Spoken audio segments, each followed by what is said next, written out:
Right. Yeah. So I'm going to continue on with laying down the second floor, the upper part of the floor here. And one thing that I've done is I've taken my slabs here. Okay. Uh, so there's all my floor slabs that I created.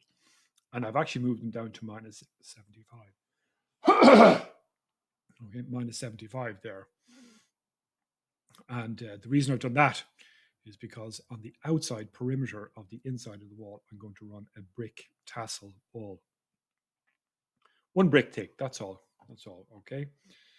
So I'm going into my ground floor plan here, and I'm going into wall architecture.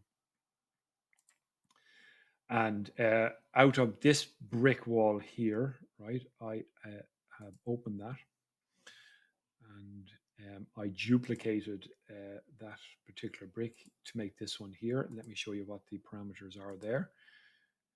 So I took out everything except the brick, and I made the brick 75 high. Okay, because it's going to be one course of brick, 65 plus a 10 mil mortar joint. That's it there. And I'm going to go finish face exterior. Now I need to change this. This needs to be minus 75 before I start, right? Okay, minus 75. And let's start down here. So I'll put this on the grid. And yeah, I could really stop there, and I'll do escape, and I'll pick it up again here. Okay, because I'm doing this correctly, and escape once.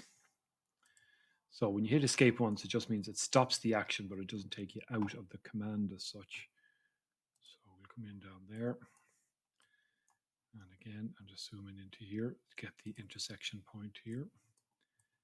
And we're over to that point, escape once, pick it up again on this side.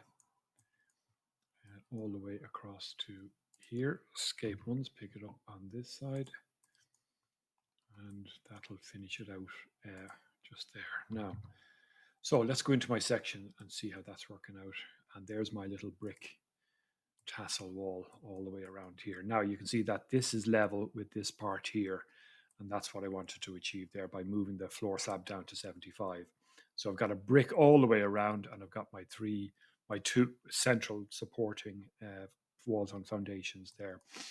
Now I'm going to run a wall plate or a joist plate around the outside here and down those tassel walls there. And this is a particular method of doing this. Revit recognizes joists as being beams here. So watch what I'm going to do. I'm going to go into structure. I'm going to go into beam. And so escape. I'm going to beam here. And it's telling me that, oh, it wants me to pick a plane here. So look, I don't want to do that just yet. So I'll go back into my ground floor plan here, and I'll do that again, beam. Now, the only beam I have available to me in the project is this one here. It's a universal beam. So I need to actually go and import some in. So I'll do that via load library.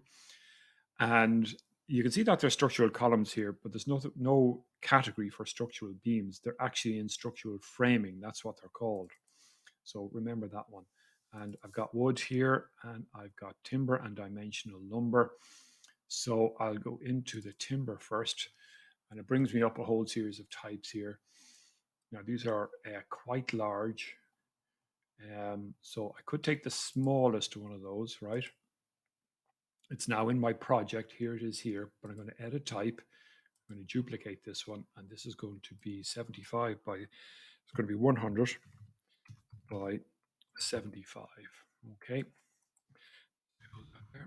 That's I'm just giving it a name, and I need to adjust the B and C dimensions here. So 100 by 75. Okay.